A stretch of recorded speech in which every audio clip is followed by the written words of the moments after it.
This review will go over Chapter 24 of Understanding Pharmacology by Workman. This section will cover drug therapy for Alzheimer's and Parkinson's diseases. These are both neurologic disorders that can occur with aging. There's no cure for either of these conditions, so treatment is just about managing symptoms and hopefully giving the patient a better quality of life for as long as possible. So, what is Alzheimer's disease? So, it is the most common form of dementia. So, it's a type of dementia. And so, it affects how someone takes care of themselves or their activities of daily living, like eating and walking and bathing and dressing themselves and just taking care of themselves. And so, our brain contains these neurons that affect our memory and just how we function. Okay. And so with Alzheimer's, these are declining slowly. And so it's going to start with some mild forgetfulness. Sometimes people just think, oh, they're getting old, becoming more forgetful, so it's hard to detect in the beginning. And then later, they're going to become more confused. Maybe they're going to get lost easily, or they just can't remember things that are more significant. So, what do we need to worry about when we're caring for patients with Alzheimer's? So, our big priority is safety. We want to make sure that their environment is safe, that they're not going to fall, but more that they're not going to wander and get lost or forget that they left the oven on, things like that. And then we want to control their symptoms of the medications. Manage those and just know that the medicines are not going to cure it again. So let's give them a medication that the symptoms are manageable.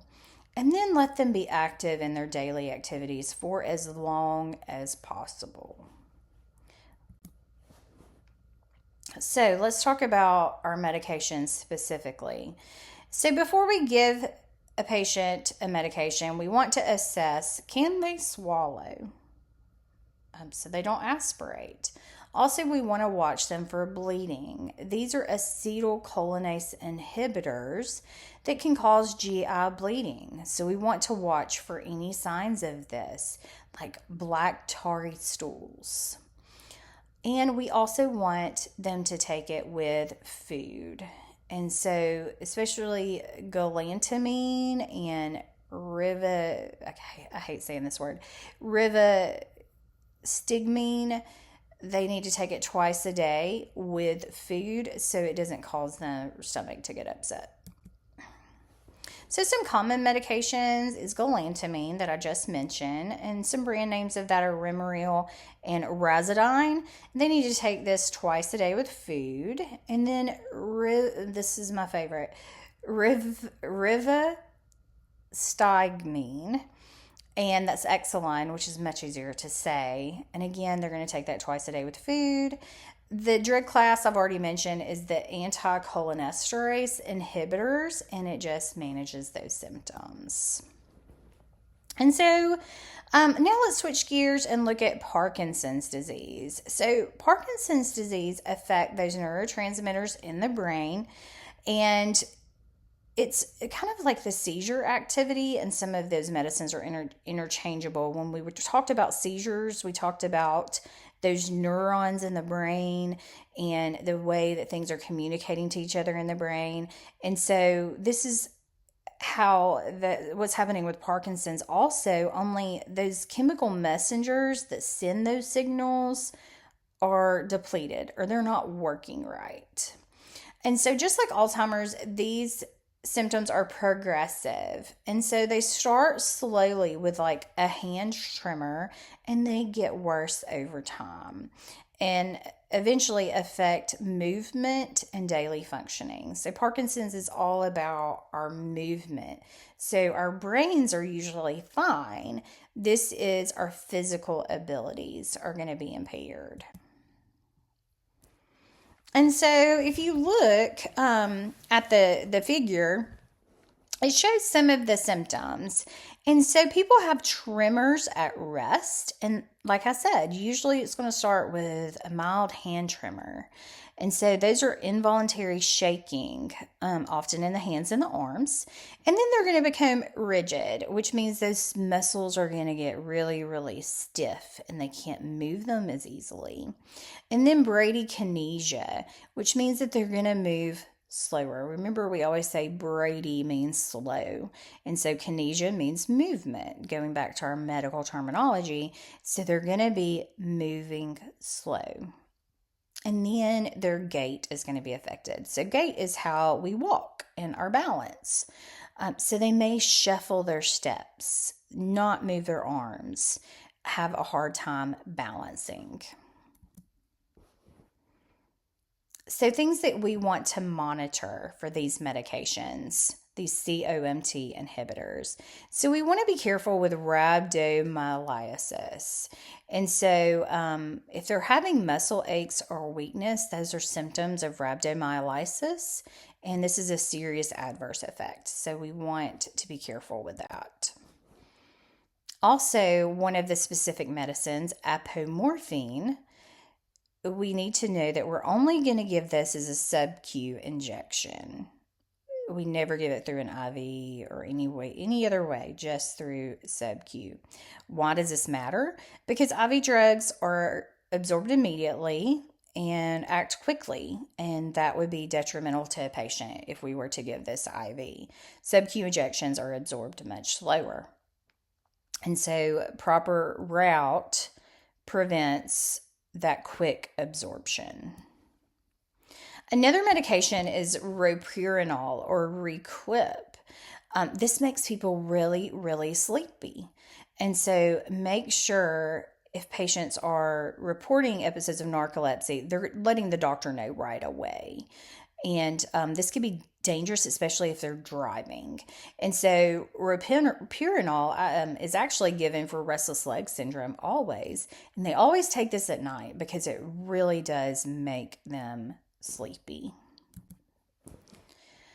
So we always want to assess our patients to see if the medications are effective. Are they working? And so we want to be assessing them regularly, evaluating them for changes in symptoms, and then monitoring for dyskinesia, and which is those involuntary movements or tremors.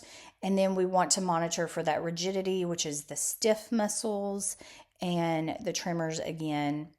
We want to track those, see how often they're having, how severe they're having them, and then watch for their gait or their walking and their balance. Another type of medication that we use for Parkinson's is an MAO-B inhibitor. And these have a lot of dietary restrictions we need to be aware of. And so one in particular, Carbex, we don't want people to take with foods that contain tyramine. And then razagiline is a medicine that also we don't want them to eat with tyramine. And so foods that are rich in tyramine are your old aged cheeses, some of your cured meats, foods that are fermented, which is wines, and some alcohol. So we need to educate patients not to take these if they are on an MAO-B inhibitor. Don't confuse the NAOBs because with MAOI, they're very different medicines.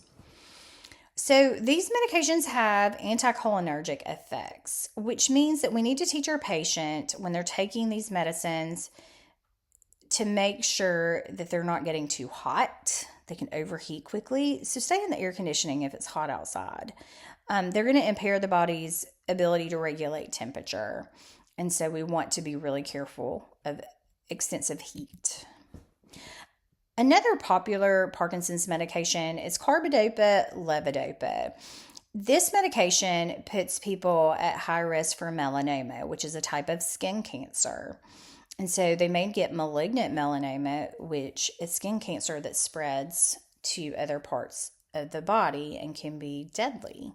So we want to make sure we educate our patients to watch and report any changes in skin lesions or any new skin lesions.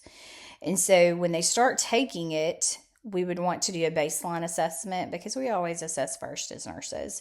And so check all of their skin all around, even places like their scalp below their hair, before they start taking it, and then monitor closely and teach the patient to do routine skin checks, but also do skin checks at their visits and educate them on the warning signs and what to look for melanoma, and also to wear sunscreen, stay in the shade, sun protection.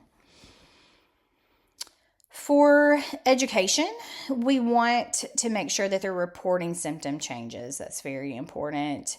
But also that they're communicating and have regular contact with their doctors, and that they're keeping a good track of symptoms and timing. So in comparison, the Alzheimer's and Parkinson's. So Alzheimer's is going to affect the memory, while Parkinson's affects movements. With Alzheimer's, the neurons die, causing the brain to atrophy, which is muscle death. And Parkinson's has less neurotransmitters. So there's not as many neurotransmitters in the brain. With Alzheimer's, this is the most common form of dementia. With Parkinson's, we're going to have tremor, rigidity, and bradykinesia, which, remember, those are shaking, stiffness, and slow movements. And Alzheimer's, it impacts daily living. Parkinson's, it can also impact daily living, but it's going to be more motor function, not memory. We can share treatment or have similar treatments for these. For both of the diseases, it's important to try to control the symptoms. We're not going to cure either of these diseases. And making sure that patients remain safe. Also, understanding that this medication management, not curing, so we need to look at these medicines and make sure of the risk versus benefit. And we want them to keep as much quality of life, function, and independence for as long as they can by taking these. Our priorities for nursing for both of these is safety first. Again, let's be careful with fall prevention, those adverse effects, and making sure the medications are taken correctly. We always need to be doing a complete, comprehensive assessment to evaluate symptoms, medication effectiveness, and abilities. How is their activities of daily living? Are they declining? Make sure that the patient and the family are both educated, not only about the medication, but about the disease in general and how it may progress, and any safety measures. When to call the doctor as well, and manage those symptoms.